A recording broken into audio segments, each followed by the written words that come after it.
another story I heard about myself. This one happened in high school. We had this teacher in high school whose kid went to our high school. His name was Mr. McNamara, and his son Jake McNamara went to our high school. He was a sophomore when I was a senior, so he was 2 years behind me. And Mr. McNamara was an asshole. And one weekend, he and his wife decided to leave town, which you should never do if you're an asshole.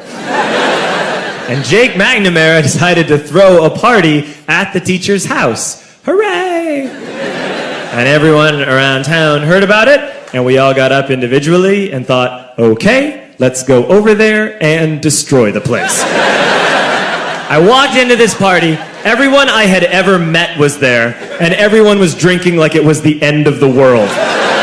People were drinking like it was the Civil War and a doctor was coming to saw our legs off. It was totally unsupervised. We were like dogs without horses. We were running wild. I walked down to the basement. They had a pool table in the basement. One dude took a running start and threw his body onto the pool table and broke it in half. Another kid found out which room was Mr. McNamara's and went upstairs and took a shit on his computer. So the party was going great. I'm standing in the basement and I'm holding a red cup. You've seen movies. And I'm standing there and I'm holding a red cup and I'm starting to black out. And I guess someone said like, something police. And in a brilliant moment of word association, I yelled, fuck the police! Fuck the police! And everyone else joined in. 100 drunk white children yelling, fuck the police. With the confidence of guys who have like already been to jail and aren't afraid of it anymore. You know, that like, I'll serve my nickel, you come and take me confidence. But white children. The reason someone had said something police was because the police were there.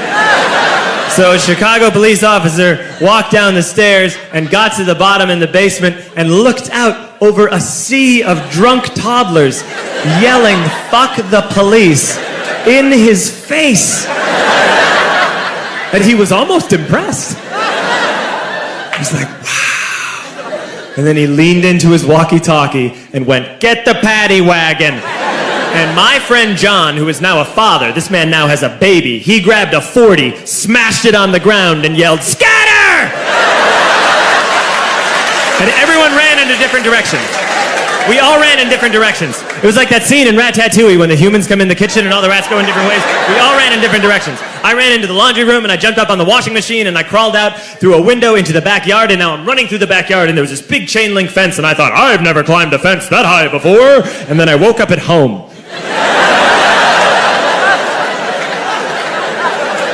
On Monday, I went to school because that's what we did back then. And I'm walking into the school building, and who do I see but Jake McNamara? And he says to me, hey, were you at my party on Saturday? And I said, no. You know, like a liar. And he said things got really out of hand. Someone broke the pool table. Someone took a shit on my dad's computer.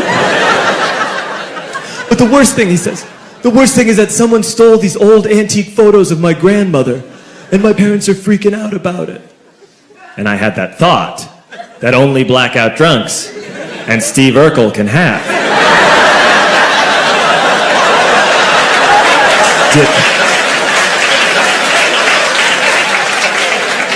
Did I do that?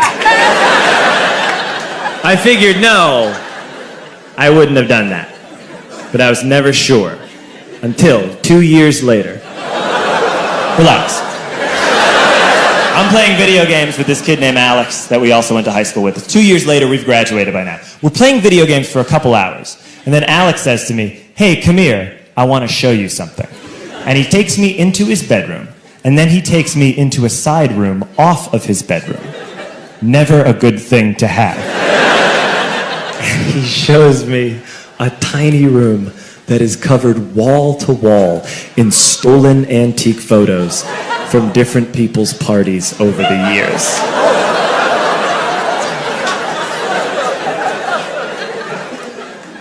said, why? Why do you do this? And Alex said, because it's the one thing you can't replace.